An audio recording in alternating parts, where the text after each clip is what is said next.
Palavra de hoje, eu quero meditar com você. Eu ministrei na última oportunidade que eu estava pregando aqui, depois eu estive fora por alguns dias, mas eu ministrei sobre uma fé que agrada a Deus, e hoje eu também quero falar de uma fé que agrada a Deus, mas não com esse título propriamente dito, mas eu gostaria de meditar com você em Lucas capítulo 10, versículos 25 a 37, Lucas capítulo 10, o Evangelho de Lucas, capítulo 10, a partir do versículo 25, e eu quero trazer uma palavra de Deus ao nosso coração. Coloque as mãos sobre o seu, e vamos orar, amém? Mais uma vez. Pai, obrigado, Senhor, porque o Senhor decidiu morar em nós. Obrigado, Senhor, pela tua bondade, pela tua graça. Obrigado, Senhor, porque nós estamos aqui, Senhor, para fazer história. Pai, obrigado porque o Senhor é o motivo disso tudo. Nós te louvamos, te agradecemos, e agora, Pai, com as mãos no nosso coração, nós queremos entregar essa terra aqui, e que seja uma terra boa, não só nessa manhã, mas todos os dias da nossa vida, que seja uma terra agradável, que seja uma terra vulnerável à tua palavra, que seja uma terra quebrantada diante do Senhor, que seja uma terra frutífera, Senhor, em nome de Jesus. Está aqui, Senhor, o nosso coração nessa manhã, em nome de Jesus, amém.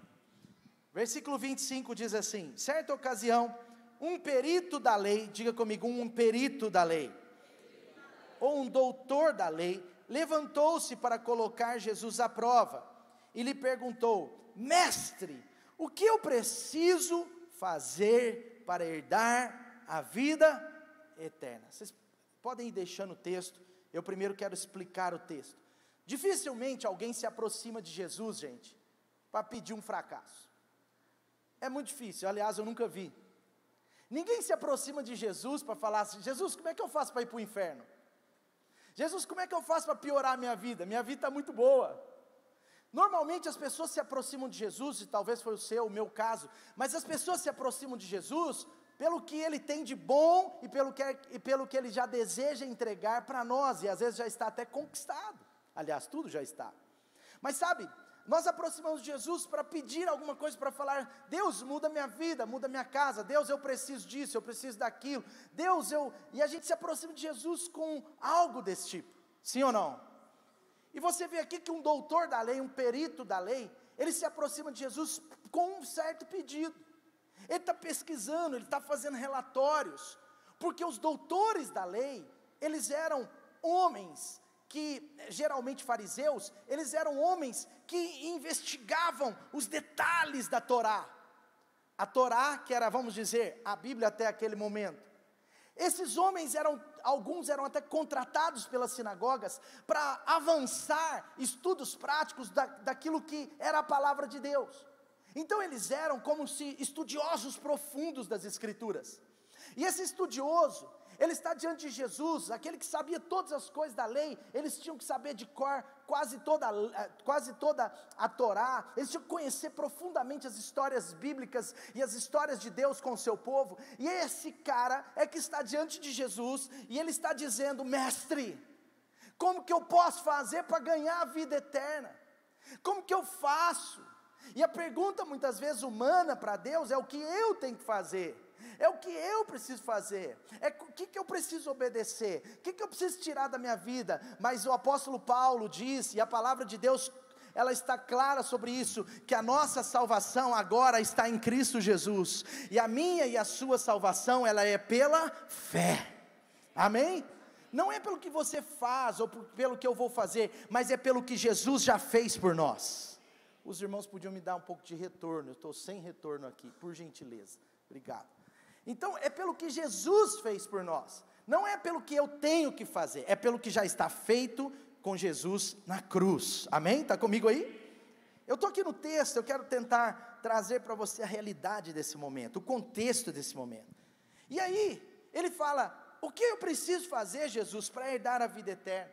Em outras palavras, eles estavam querendo pedir para Jesus que ele queria fazer parte, que ele queria estar na vida eterna, que ele não queria perecer nessa vida, como eu e você aqui nessa manhã. Nenhum de nós quer ficar para trás, nenhum de nós quer perecer no inferno, nenhum de nós quer perder aquilo que é maior que Jesus pode te dar e me dar, que é a salvação nele. Amém? Quantos querem a vida eterna? Talvez você já fez essa pergunta no seu coração. Ele está fazendo essa pergunta. Versículo 26. Jesus então ele vem com uma resposta, com muita inteligência. Aliás, Jesus era a própria sabedoria. E ele responde assim: o que está escrito na lei? Jesus deixa ele responder. Jesus valoriza o seu ofício. Jesus meio que dá uma moral para ele, fala assim: como que você enxerga? Antes de você me perguntar, me responda. Você está perguntando para um mestre, mas você é um estudioso. Você é um doutor no que talvez eu sou um mestre. Jesus está meio que, humanamente falando, sendo humilde com ele. Jesus está perguntando para ele, está falando: olha, fala para mim, como que você faz a leitura da vida eterna? E agora, eu acredito que esse moço, esse jovem, porque essa profissão não era, ela era, a maioria das vezes ela era temporária, assim, eram 20 anos, de acordo com os estudiosos, mas então provavelmente era um adulto jovem, e ele responde: olha, ele responde: ame o Senhor, o seu Deus, de todo o seu coração, de toda a sua alma, com todas as suas forças, e de todo o seu entendimento, e ame o seu próximo como a si mesmo. Por que ele respondeu isso, gente? Provavelmente, esse estudioso, ele já caminhava com Jesus, ele está respondendo o que Jesus já tinha respondido. Ele também era muito inteligente, ele era muito esperto. Ele está respondendo o que Jesus já tinha falado, porque pouco tempo antes, Jesus já tinha falado: os 10 mandamentos se resumem em 2, ame o Senhor de todo o seu coração, ame o Senhor acima de todas as coisas, e ame o seu próximo como a ti mesmo. Jesus já tinha dito isso, sim ou não? Então ele está respondendo com o conhecimento dele, mas com o engajamento já com a obra de Jesus. Agora olha só, no versículo seguinte, o 28, Jesus avalia e aprova. Jesus está falando: você respondeu corretamente, sua resposta é certa, mas agora você tem que praticar. Vá e faça isso. É só você fazer isso. É só você amar a Deus de todo o seu coração, com toda a sua força, de todo o seu entendimento, mas também amar o próximo como a si mesmo. E aqui está um problema, porque diante dessa resposta, agora ele tem uma outra dúvida, e ele entra com essa dúvida, e ele fala assim: tá bom, mas quem é o meu próximo? O meu próximo é aqueles que estão na mesma religião. O meu próximo é quem não está na minha religião. O meu próximo é o meu familiar. O meu próximo é o meu pai, minha mãe, meus filhos. Quem é o meu próximo? Disse o estudioso. E agora sim, Jesus tira dele a pergunta que ele queria.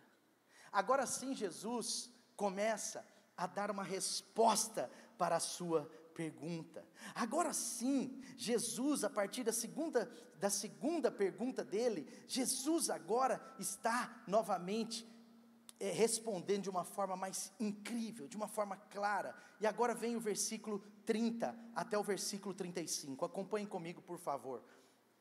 Diz assim: Jesus então disse como resposta: um homem descia de Jerusalém para Jericó. Jerusalém até Jericó, gente, é mais ou menos 30 quilômetros. Jesus está contando uma história.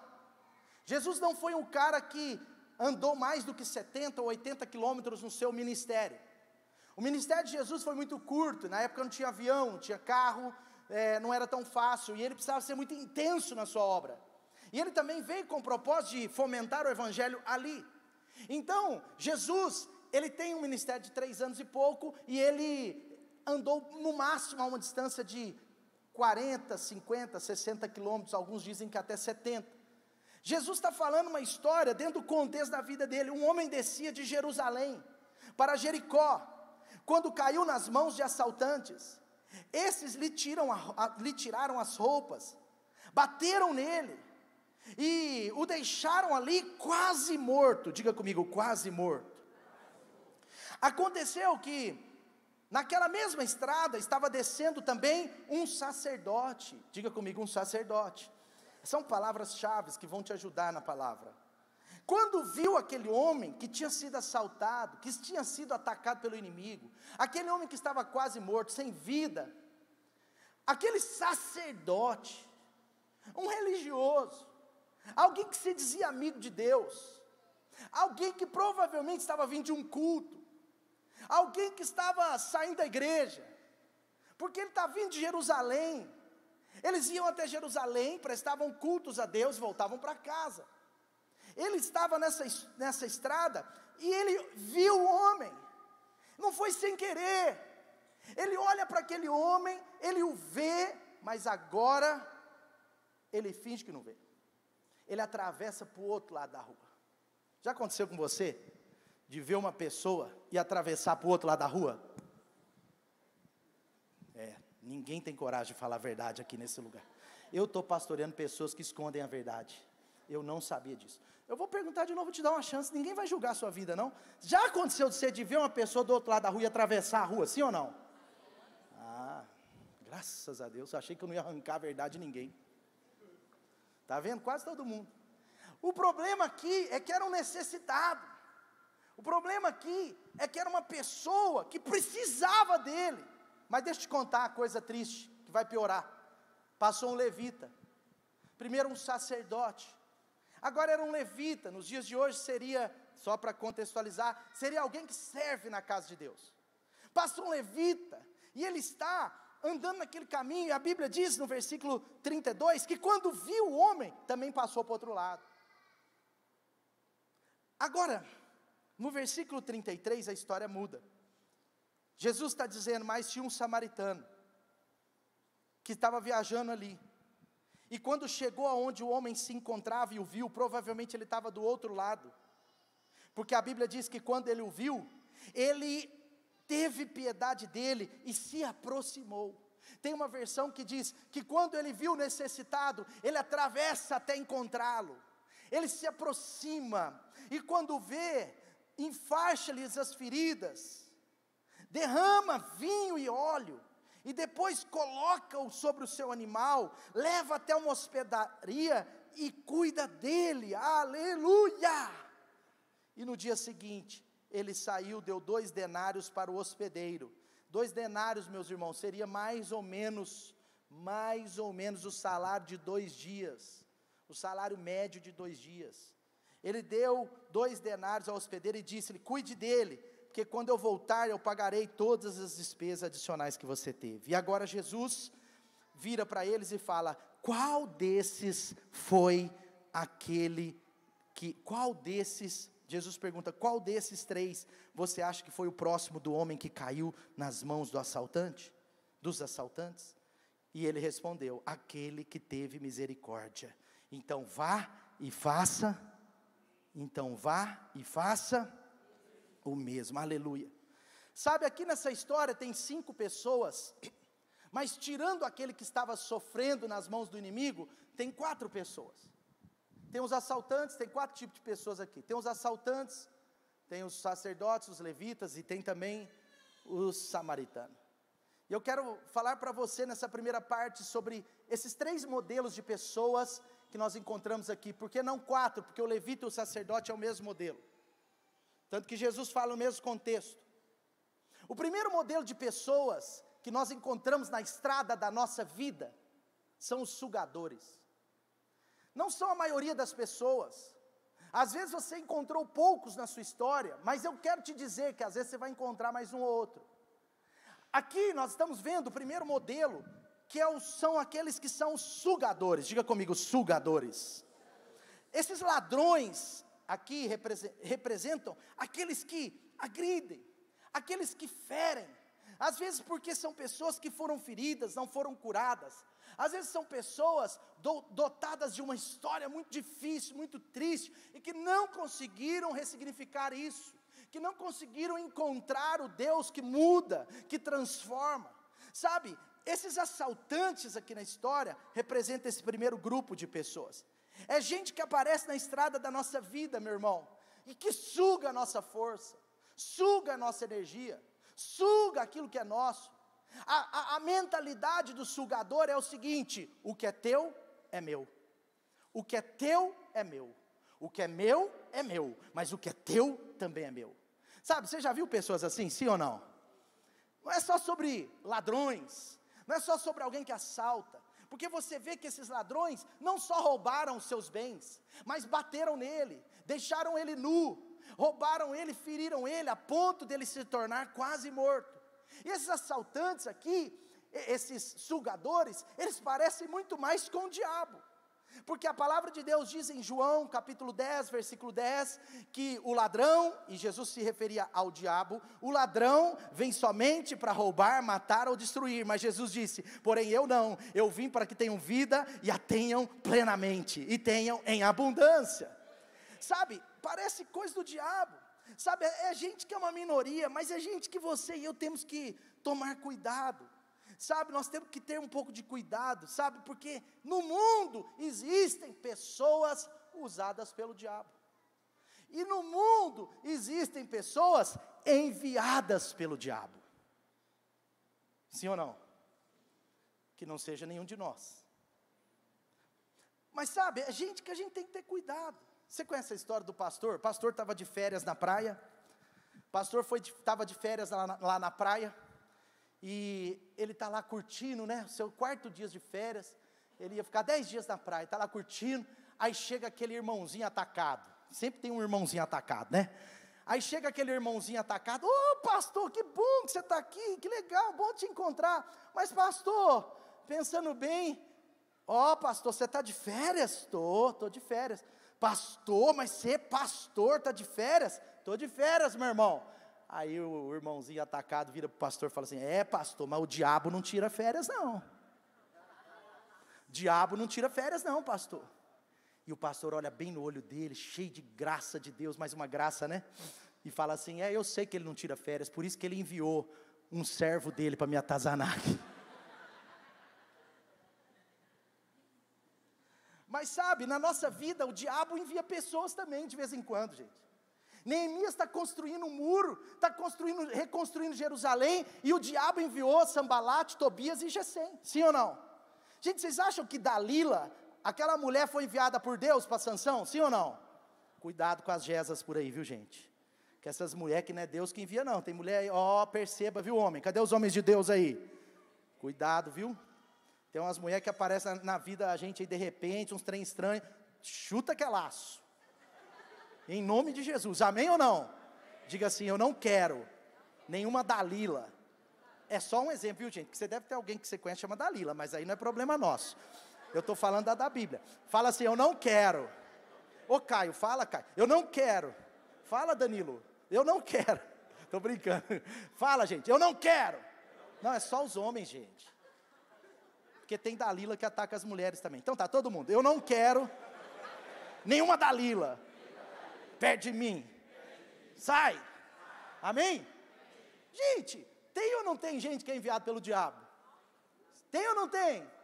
Gente, quando a gente estava sonhando com esse lugar, o diabo enviou uns 5 na minha cabeça, na minha frente, para encher.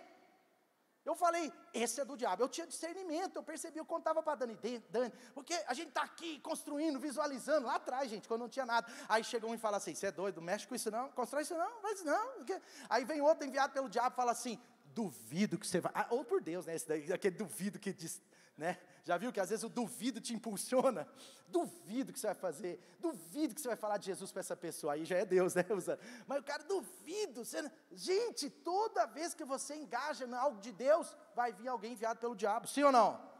O apóstolo Paulo fala de 2 indivíduos, depois você lê lá em 1 Timóteo capítulo 1, capítulo 2, fala de 2 indivíduos, Alexandre e Mineu. O apóstolo Paulo pregando, gente, a igreja crescendo, o apóstolo Paulo colocando outros apóstolos como Timóteo, e vem 2 lá, começa a falar que o apóstolo, 2 hereges, falando que o apóstolo Paulo que era o herege. Eles estavam lá, mas diga comigo, pelos frutos se conhece a árvore. Fuja dos sugadores, amém? Não é dos seguidores não, fuja dos sugadores, amém? Sim ou não? Agora, não é odiar, né, gente? Não é odiar, mas é ter cuidado. Porque diante de nós, eventualmente, alguns podem ser como sugadores da nossa vida. Pessoas que às vezes estão só sugam a sua energia, são oportunistas. Eu não estou falando de gente que precisa da gente, eu estou dizendo de gente que só atrapalha a nossa vida. Em nome de Jesus, os sugadores não vão alcançar a gente. Amém ou não? Está aí. Segundo tipo de pessoa que eu vejo nesse texto, a Bíblia diz que desceu de Jerusalém um sacerdote e um levita. Eles viram o necessitado, eles viram aquele que estava quase morto, e eles fugiram para o outro lado da calçada. O segundo tipo de pessoas que eu quero falar para você, modelo aqui nesse texto, segundo modelo de gente, que não é tão minoria como os sugadores, mas tem mais, são os indiferentes. Diga comigo, indiferentes. Ó, não é só com a Dani que eles fazem não, fazem comigo também, ó. Volta. Faz de novo, ó. Indiferentes. Palmas para eles, gente. Esses meninos estão top demais. Eles fizeram isso com a Dani na conferência. O meu não aparecia nada. Eu falava, olhava, não tinha nada. Aí a Dani falou, sacrifício. Aí apareceu, aí todo mundo, oh. Aí Deus agiu. Versículo 31 e 32, então, gente, mostra um outro tipo de gente. E aí, essas pessoas são aquelas que têm cara de gente boa. São pessoas que muitas vezes são até mansas no falar. Tem um jeito de vestir bonitinho. São pessoas que às vezes até têm uma religião. São até evangélicos. Mas esse modelo de gente são aqueles que são indiferentes. O que é isso, pastor? Eles estão dizendo assim, enquanto os sugadores dizem assim, o que é meu, o que é teu é meu também. Eles estão falando assim, o que é meu, o que é teu é teu. Está vendo? Parece bonito, porque a atmosfera dos nossos dias é assim, ei, não estressa com os problemas dos outros, porque você já tem problema demais. A ideia dos nossos dias é, cuide bem da sua vida que já é suficiente. Onde está escrito isso nas Escrituras? Onde está escrito isso nas Escrituras? Dentre as primeiras perguntas que Deus fez para a humanidade, uma delas foi virar para Abel, para Caim, e perguntar assim, Caim, aonde está o seu irmão? A pergunta de Deus para nós é, ei, Mateus, Douglas, Lucas, Guilherme, ei, João, Maria, aonde está o seu irmão? Sabe, Deus estava perguntando para Caim, dando uma chance para Caim se arrepender, porque Caim era desse tipo de gente. Caim era assim, o problema meu é meu, o problema de Abel é dele. E tem cara de ser responsável. A mensagem do tipo, problema meu é meu, problema seu é seu, isso não é problema meu, isso é problema seu, isso não é problema seu, isso é problema meu. Essa ideia, ela tem cara de responsabilidade, mas não tem nada a ver com Deus. Por quê? Porque Deus está depois nos dando um outro exemplo, que Ele mesmo afirma ser o exemplo que Ele gostaria que nós seguíssemos.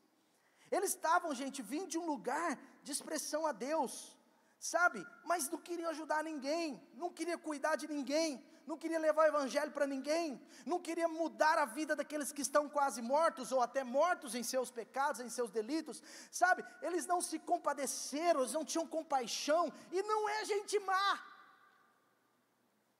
é gente boa, sabe, é gente só que não quis ajudar o outro, é gente que às vezes está firme com a sua família, é gente às vezes que está firme com seus negócios, é gente que está pagando suas contas em dia, mas sabe qual é o problema de não ajudarmos quem tem problemas?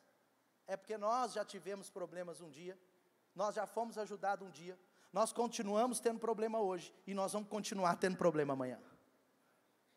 Ninguém consegue viver sozinho nessa vida. Ninguém consegue manter na prática isso que aparentemente é bonito, do tipo, problema meu é meu, problema seu é seu. No fundo, se tem um problema na família da fé, é um problema nosso. Se tem um problema de alguém na sua célula, é problema seu. Se tem um problema de alguém na sua casa, é problema seu também, porque nós somos irmãos em Cristo Jesus. Sabe, é gente que é indiferente, sabe, que não quer entregar nada pelo outro. Em 1 João capítulo 3, o apóstolo está dizendo, não é, se você quiser melhorar, meu irmão, no seu amor pelas pessoas, isso todos nós precisamos, porque a gente sempre está devendo amor. A gente pode não dever dinheiro, mas amor a gente sempre deve. E se você quiser melhorar o seu índice, ou a dose do amor, você precisa meditar na carta de 1 João, não é o Evangelho de João, mas a carta de 1ª, 2ª e 3ª João. 1 João capítulo 3 diz assim: se alguém tiver recursos, vendo o seu irmão em necessidade, não se compadecer dele, pode permanecer nele o amor de Deus. Filhinhos, não amemos de palavras nem de boca, mas em ação e em verdade. Sabe o que ele está querendo dizer? Que aquilo que a gente presencia na nossa fé precisa se tornar uma realidade. E talvez, se no nosso coração tiver um espírito de vitimista, você pode estar julgando essa palavra ao seu favor, mas essa palavra não é para você julgar ao seu favor, no sentido do que você pode receber, mas o que Deus quer falar conosco nessa manhã, no sentido que a gente pode dar. Porque é fácil você ouvir essa palavra, eu ouvir essa palavra e falar: mas aquele dia eu não fui ajudado, mais uma vez aconteceu isso, mas meu irmão, a proposta do Senhor para nós, com muito carinho, é sobre aquilo que nós podemos fazer, e não sobre o que nós podemos receber no contexto dessa palavra. Amém ou não? Então, a indiferença, ela pode custar muito caro para a gente, principalmente espiritualmente falando. Indiferença não é amar pouco, é ter a oportunidade de amar e fazer ao contrário. Vou repetir: indiferença não é amar pouco, é ter a oportunidade de amar e fazer ao contrário, porque a indiferença é o contrário do amor. Você percebe nesse texto que Jesus não está aprovando essa cultura de autoproteção, de autopreservação. Ela está roubando de nós a oportunidade de sermos como um agente de Deus na vida do outro. É o negócio do deixa quieto, do não mexe com isso não, do vai mexer nisso, vai sobrar para você. E como igreja de Jesus, nós não podemos aceitar esse tipo de discurso, amém? Com muito carinho eu te digo, o politicamente correto muitas vezes não é o verdadeiramente correto. Amém? Enquanto nós temos que ter o cuidado com o tipo de gente sugadora, nós também temos que ter, enquanto nós temos o cuidado com gente sugadora, nós também temos que ter o cuidado para não nos tornarmos gente indiferente. Porque o sugador às vezes está longe de nós, mas o indiferente está dentro de nós. Nós não podemos aceitar que ele reine. Está comigo aí? Amém? Então o primeiro tipo de gente, diga comigo: sugador. Sugadores. O que é teu é? O que é teu é? O que é teu é meu. Agora o segundo tipo de gente: o que é meu, o que é teu é teu. E o terceiro modelo? O terceiro modelo é o modelo do bom samaritano. Diga comigo: bom samaritano. Nós apelidamos de bom. Jesus usou a figura de um samaritano propositalmente. Porque Jesus, ele quis quebrar aquele ranço da vida religiosa só de capa. E não que está errado, isso é muito bom, mas a vida só de ir à igreja, só de ter uma religião. Jesus estava quebrando isso e ele usa de propósito um samaritano. Por que o samaritano? Porque o samaritano, para aquele povo, e principalmente para os estudiosos, era alguém que menosprezava a lei. Porque eles eram um povo simples. Eles eram um povo, num certo aspecto, singelo, mas assim, que um pouco desligado para aquelas coisas do culto religioso. E Jesus está usando um samaritano, ele está falando: olha, foi um samaritano que foi o bom dessa história. Foi o samaritano que desceu de viagem, encontrou um homem, e quando viu, teve piedade nele. E aqui a história muda. Aqui nós temos um modelo que Jesus está dizendo: esse deve ser o modelo para a vida dos meus filhos, esse deve ser o modelo para a vida da igreja, esse deve ser o modelo para a vida de todo aquele que se diz cristão, esse deve ser o nosso modelo. Jesus está falando: esse é o modelo para aqueles que querem herdar a vida eterna, esse é o modelo de amar uns aos outros. Jesus agora começa uma história, e aqui eu dou uma virada, e eu entro numa segunda parte dessa história, que eu gostaria de trazer para o seu coração, porque aqui eu enxerguei não só um modelo de vida, do jeito que Jesus gosta, mas aqui eu estou percebendo um modelo de gente que ama a presença de Deus. Eu estou enxergando aqui um modelo de gente que tem um propósito de vida, e eu estou enxergando aqui um modelo de gente que é a provisão para outros, e eu vou explicar para você. Primeira coisa, olha só, enquanto o sugador dizia, o que é teu é meu, enquanto os indiferentes diziam, o que é teu, o que é meu, o bom samaritano disse diferente, ele pensou diferente, ele agiu diferente, ele disse assim, o que é meu, é nosso. Será que você pode virar para alguém aí de verdade, mas fala assim de todo o seu coração, talvez ele vai falar, então deixa eu almoçar na sua casa hoje, aí eu não sei o que você vai responder, mas diga para a pessoa aí, fala, o que é teu, é nosso. Aí você está do lado de alguém que está mais próspero que você diz mais alto, o que é teu é nosso. Isso, é fácil falar isso? Sim ou não? Sim ou não? Foi fácil falar isso? Mas é isso que ele falou? É isso que ele falou, gente? Claro que não, isso é fácil falar. Agora você vai falar a ideia dele. Agora sim, você fala assim, o que é meu, agora sim, o que é meu, é nosso. Não vale para sua esposa não, é lógico. Eu sou casado com regime universal de bens. Você deve ser também, né? Eu fui casar, eu mudei. Eu falei, não, separação de bens, está doido? Eu estou casando com uma mulher potencial de se tornar rica, eu quero ser... Estou brincando, é isso aqui. Meu pai e minha mãe, olha que curiosidade. Meu pai e minha mãe, eles acham que todos os casamentos cristãos devem ser com um alvo para sempre, sim ou não? Então meu pai e minha mãe sempre orientavam, nunca uma obrigação, mas orientavam os casais a fazerem um casamento com regime de comunhão universal de bens. Então hoje, quando você vai casar, a lei já favorece o divórcio. Porque a lei, ela já faz o casamento com separação parcial, com comunhão parcial de bens. Ou seja, o que eu tinha para trás não posso dividir, sim ou não? Mas eu fui lá e pedi para mudar. Então eu sou casado com regime universal de bens, para sempre. Né, pastor Lucas? Amém? Mas diga para a pessoa do seu lado, fala assim, o que é meu, não vale a esposa, gente, eu já falei, pô. O que é meu, é nosso. Amém. Não é fácil não, hein? É o bom samaritano, gente. Mas sabe o que ele estava querendo dizer aqui? O que é meu pode ser repartido. Gente, preste atenção, é o tipo de gente que Jesus está querendo dizer que tem a ver com a eternidade.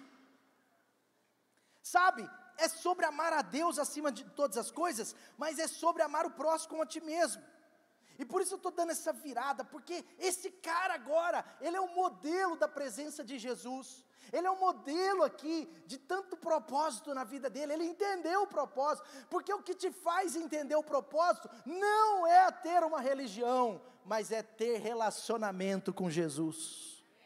Ele tinha relacionamento. Ele sabia que ele precisava ajudar aquele que estava quase morto. E sabe, esse modelo é o modelo que Jesus quer que a gente tenha pelo resto da nossa vida, amém?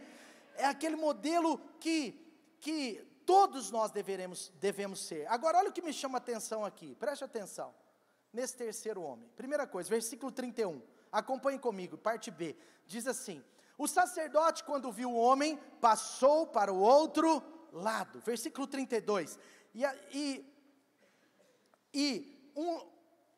um levita, quando também o viu, passou para o outro lado, mas o samaritano teve piedade e se aproximou. Olha o versículo 33, diz assim, quando viu, teve piedade dele, e no 34 diz, aproximou-se, amém? Continuando o 34, olha o que ele está dizendo, enfaixou-lhe as feridas, derramando nelas vinho e óleo. Primeira característica poderosa desse que deve ser o modelo da nossa vida. Primeiro, ele carregava a presença de Deus. Diga comigo, presença. Primeira característica, diga bem forte, presença. Ele carregava a presença de Deus. Pastor, o que você está falando? Está aí. Esse homem tinha na sua bagagem vinho e óleo. Vinho e óleo apontam aquilo que a Bíblia sempre aponta, o óleo para o derramar da presença. Óleo tem a ver com gente que tem autoridade espiritual. Só era ungido alguém para uma missão, alguém que tivesse autoridade. O óleo não é só sobre um remédio, mas é sobre uma unção. Sabe, aquele bom samaritano, ele tinha uma porção da presença de Deus na sua vida. Sabe, se eu e você quisermos ser como bom samaritano, a primeira coisa que nós precisamos cuidar, a primeira coisa que eu e você precisamos apontar o nosso coração, a nossa vida, a nossa agenda, tudo em nós precisa apontar para isso, é para a presença de Deus. O que seria daquele quase morto sem a presença de Deus? Quando você tem a presença genuína de Deus na sua vida, quando você tem a presença do Espírito Santo na sua vida, você vai começar a ver as pessoas, ver aqueles que estão como mortos para Deus, ver aqueles que estão feridos, ver aqueles que estão machucados, e Deus vai usar você com essa presença para envolvê-los, porque a presença de Deus é notada. Talvez o sacerdote e o levita, eles tinham capa, mas não tinham a essência da presença. Talvez eles tinham presença no culto, mas não presença na presença. Sabe, aqui nós vemos que esse homem, ele chega com tudo que precisava. O vinho representa também, de alguma forma, a alegria de Deus, vamos dizer assim, a mudança do Senhor. Aquele homem estava triste, estava acabado, estava no chão, mas ele tinha vinho.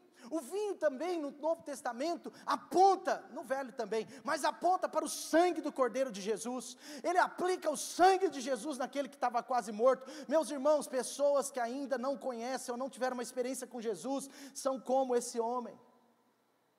No Brasil existem milhões de pessoas, entre feridos, entre aqueles que precisam ser salvos. Nós vimos aí no carnaval, como que a situação estava feia nas ruas. Infelizmente, bem na terça de carnaval, nós estivemos num velório do pai de uma querida líder aqui da igreja. Nós estivemos num velório, e para chegar no velório eu tive que passar por 2 carnavais de rua. E o negócio estava horrível, estava depravado, estava assim, estava pior do que o ruim. Mas o nosso papel é esse, olhar para essas pessoas que estão quase mortas, que ainda não conhecem Jesus, pessoas talvez que já tiveram alguma experiência com Jesus, mas estão afastadas, foram feridas talvez por sugadores, pessoas que não conseguiram lidar com algum sugador na sua história cristã, porque infelizmente até no contexto religioso tem sugadores, tem pessoas que às vezes sugaram a energia, sugaram a fé, foram oportunistas no sentido negativo. Mas eu e você, pela graça de Deus, nós temos um óleo nas nossas vidas. Se você tiver a presença de Deus, quanto mais você tiver dela, maior é o seu potencial de auxiliar pessoas que estão atacadas pelo inimigo.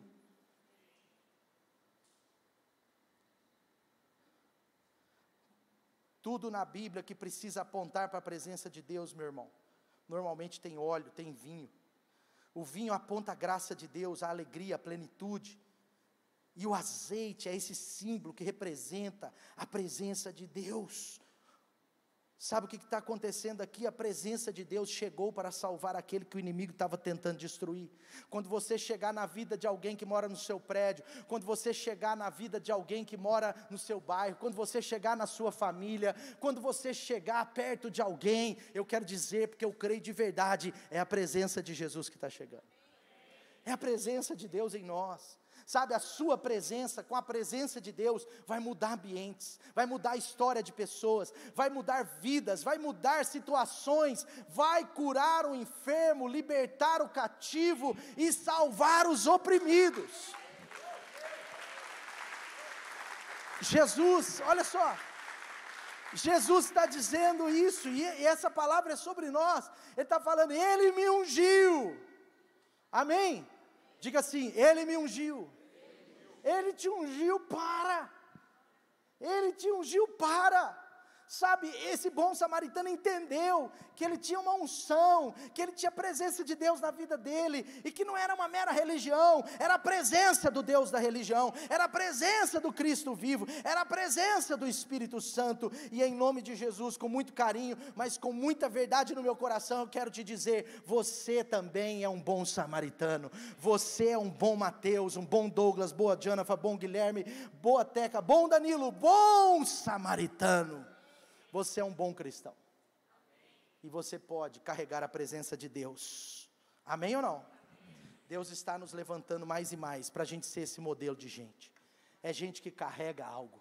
Você não está vazio, você não vai sair daqui nessa manhã vazio, você não vai viver esses 21 dias de jejum e oração vazio, você pode até ter o estômago vazio, mas o seu espírito estará cheio, amém? Amém ou não? Diga assim, ter fome de comida, pode ser ter fome de Deus. A decisão por passar fome, pode ser uma decisão por mais fome, entendeu? A decisão por passar fome, pode ser uma decisão,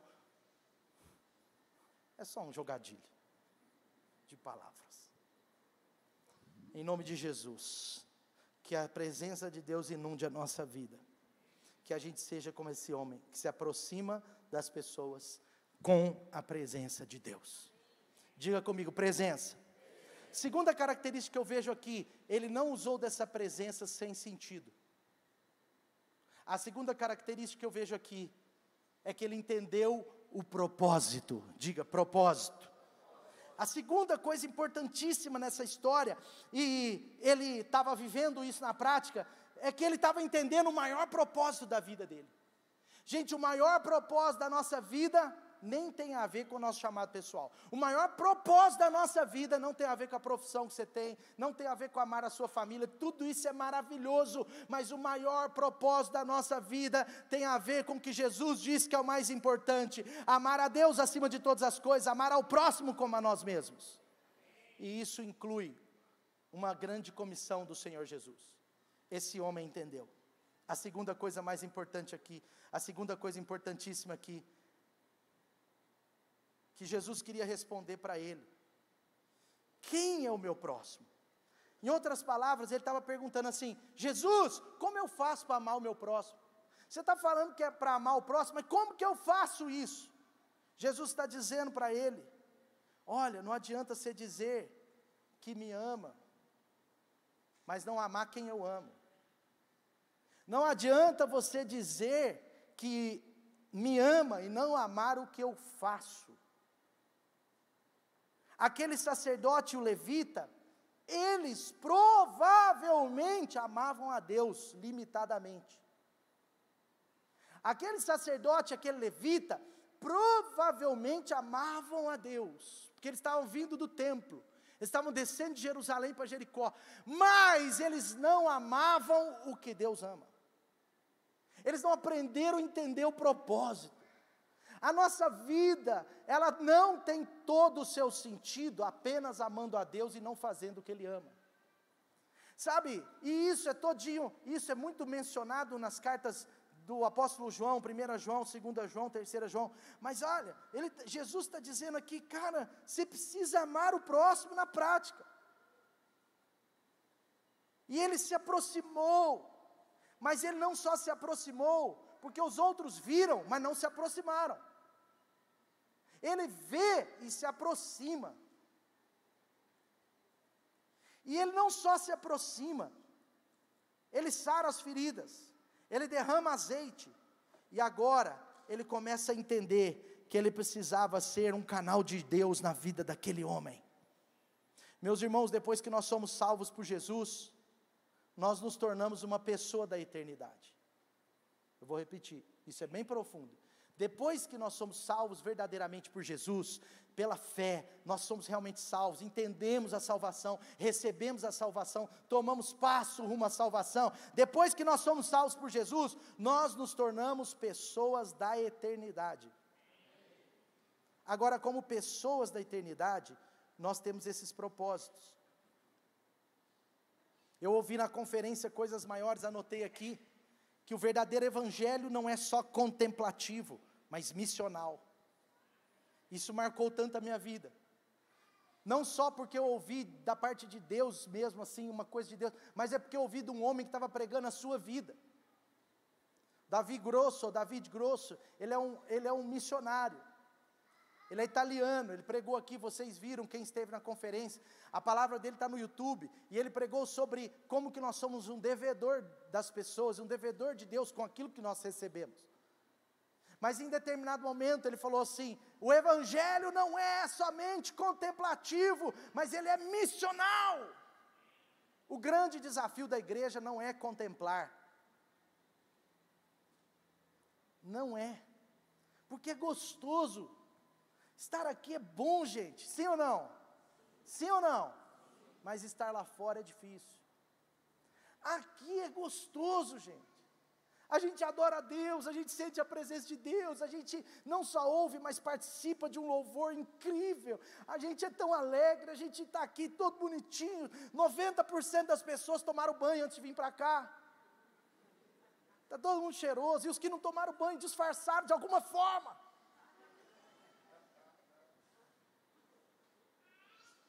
É bonitinho, é gostoso, é ou não é? E isso é bom, mas não é tudo. Quando você está na célula, meu irmão, se a sua célula está sem convidados, ela não está sendo uma célula ainda que entendeu o missional. Porque a missão é tão importante quanto a contemplação. Os levitas, os sacerdotes iam para o templo e contemplavam a Deus, mas eles não entendiam que fora do templo havia pessoas que precisavam conhecê-lo. Na cabeça deles, Deus era só para eles. Na cabeça deles, Deus era só para o judeu. Mas Jesus está mostrando, Deus não é só para quem é meu, Deus é para quem ainda não é meu e será. Jesus está falando, cara, Deus é para o samaritano. Jesus está falando, cara, Deus é para o necessitado. Jesus está mostrando, tem muita gente que precisa ser envolvido, porque a igreja tem que ser uma igreja para todos. Um evangelho sem missão, talvez só contemplativo, não teria te alcançado. Estou feliz de te ver aqui, Guilherme, meu precioso amigo de 30 anos. Pode-se dizer 30, Guilherme? 30 anos. Sabe, o evangelho é missional. Por que eu estou falando isso? Por quê?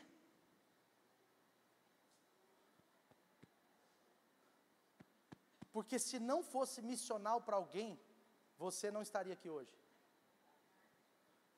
90% das pessoas não se convertem através da contemplação, mas se convertem através da missão. Alguém levou o evangelho para mim e para você. Sim ou não? Você pode dizer amém? Aquele homem estava sendo salvo, porque o bom samaritano entendeu o seu propósito. Diga comigo, propósito.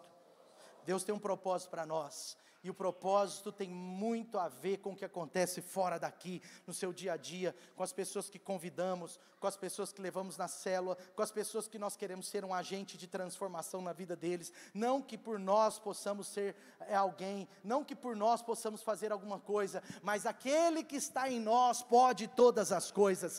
Cristo em você, Cristo em nós, a esperança da glória. Nós precisamos avançar com o que está dentro de nós. E por último,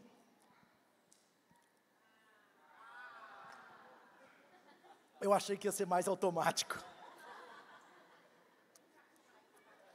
O problema é que você não acredita, mas é o último. E por último, foi bom. Quase que eu fiquei sem graça. E por último, ninguém falou nada, eu tomei água, eu falei...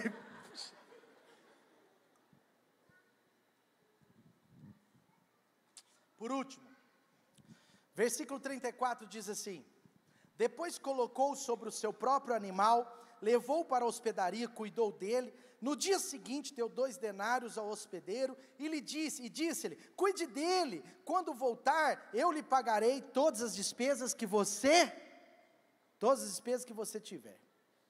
Aqui nessa história visivelmente aqui nessa história tem a presença de Deus, tem um propósito sendo realizado e consumado, mas também tem provisão. Diga comigo, provisão. Provisão. E por que nós estamos também trazendo essa palavra? Porque nós vamos caminhar nesses 21 dias, nessas ideias de presença, propósito e provisão. O pastor Daniel Mazzoni ministrou uma palavra muito forte aqui, muito apostólica, muito grande. Se você puder, veja de novo, ouça de novo, participe dessa palavra. O pastor Daniel Mazzoni, todas as palavras foram incríveis, mas a palavra do pastor Daniel Mazzoni foi muito própria para você e para mim. E ele falou de quê? Presença e propósito. Precisa andar junto. Agora, nesse texto, tem mais uma coisa, tem dos nossos 3 P's, tem presença, propósito, mas tem provisão. Por quê? Porque ele atendeu o propósito, mas ele também foi uma provisão de Deus na vida do necessitado. O bom samaritano agora está no seu modus operandi. E o modus operandi de Deus, eu estou usando um termo, o modus operandi do diabo é: o que é teu é meu. O que é teu é meu. O modus operandi do diabo é querer roubar, matar, destruir, querer tirar o que é nosso. O modus operandi do humanismo, do gravatinha, do politicamente correto, do religiosão, o modus operandi é o seguinte: olha, o que é meu, o que é teu é teu. Mas o modus operandi do céu é: o que é meu é nosso. Sabe por que esse homem agradou a Deus? E Jesus está dizendo que esse é o modelo. Porque ele decidiu ser provisão de Deus. Você precisa decidir ser a provisão de Deus na vida de outras pessoas. E óbvio que eu não estou falando só da questão financeira, mas ele tinha o que ele precisava, e você tem o que muita gente precisa. Olha só, ele passa perto, ele vê a necessidade, e ele agora fala: eu tenho que ser provisão na vida desse cara, eu tenho que ajudá-lo, porque tudo que Deus me deu é para ser compartilhado. E esse, gente, é o tipo de gente que Deus tem prazer de abençoar. Esse é o tipo de gente que Deus tem prazer de prosperar. Esse é o tipo de gente que entendeu os propósitos de Deus, mas entendeu também que a provisão da sua vida vem de Deus. Preste atenção nisso, é muito profundo. Uma das raízes de quem não quer ser provisão de Deus na vida de outros, é porque ele no fundo não crê que o que vem nas suas mãos é provisão de Deus. Eu vou repetir. Uma das raízes das pessoas que têm dificuldade de ser provisão de Deus na vida do outro, das pessoas que têm dificuldades de ser generosas, das pessoas que eventualmente têm dificuldades de compartilhar do que recebeu, sabe, uma das raízes, eu não estou dizendo que é a única, mas uma das raízes é que no coração, elas não acreditam no fundo que o que Deus, o que elas têm, o que elas recebem, vem de Deus. Então são pessoas que às vezes acham que vem das suas próprias mãos, que acham que é só o seu próprio esforço, que acham que é só a sua própria força, mas na verdade as escrituras estão falando que tudo vem de Deus. O salmista Davi, ele agrada o Senhor quando no final da sua vida, ele é um milionário, ele é bilionário, e ele está dizendo: eu posso participar dessa mesa de provisão para o templo que vai ser construído, eu posso participar da mesa de provisão na vida dos meus filhos, eu posso participar dessa mesa de provisão na vida dos meus funcionários aqui. Por quê? Porque tudo que eu recebi vem de Deus, das mãos dele é que eu recebi, e por isso eu posso devolver para ele, por isso eu posso abençoar outras pessoas, por isso eu posso ser provisão de Deus na vida de outras pessoas. Por quê? Porque o que Deus me deu é para ser compartilhado. E sabe o que acontece? quando eu e você entendemos que o que Deus nos deu é para ser compartilhado, Deus tem prazer de multiplicar o que está nas nossas mãos. Deus não tem compromisso com quem retém do que recebeu, mas por outro lado, tudo que nós estamos dispostos a partilhar, Deus está disposto a multiplicar. Tudo que você está disposto a partilhar, Deus está disposto a multiplicar na sua vida. Diga comigo: presença, propósito, provisão. Provérbios 11, 24, 25 diz assim: há quem dê generosamente, e acaba aumentando as suas riquezas. Ou tem um outro texto que fala, e vê as suas riquezas aumentando. Outros retêm o que deveriam dar, e acabam caindo na pobreza. Mas o generoso prosperará, quem dá alívio aos outros, alívio receberá. Deus ama abençoar o generoso. Deus ama abençoar, gente. E a verdade é que quando a gente afirma que o que é meu foi Deus que me deu, a gente está abençoando o que foi colocado sobre as nossas mãos. Toda vez que você afirma no seu coração, nas suas palavras, tudo que eu tenho, tudo que eu recebo, tudo que passa nas minhas mãos, tudo, desde dons até finanças, até sabedoria, até estímulos de projetos do médio e longo prazo, tudo que está vindo nas minhas mãos, na minha mente, no meu coração, tudo que eu posso fazer, tudo isso vem de Deus. Quando você diz isso, você está abençoando tudo. Entendeu? Sim ou não? Você está abençoando, você está dizendo, olha, vem de Deus. E ele é tão interessante que ele aproxima, ele cura as feridas, ele derrama seu óleo, ele faz tudo isso, mas a verdade é que ele terminou bem, porque ele foi a provisão de Deus na vida daquele homem. Qual era a pergunta dele? Para Jesus, do estudioso: Senhor, o que eu posso fazer para herdar a vida eterna?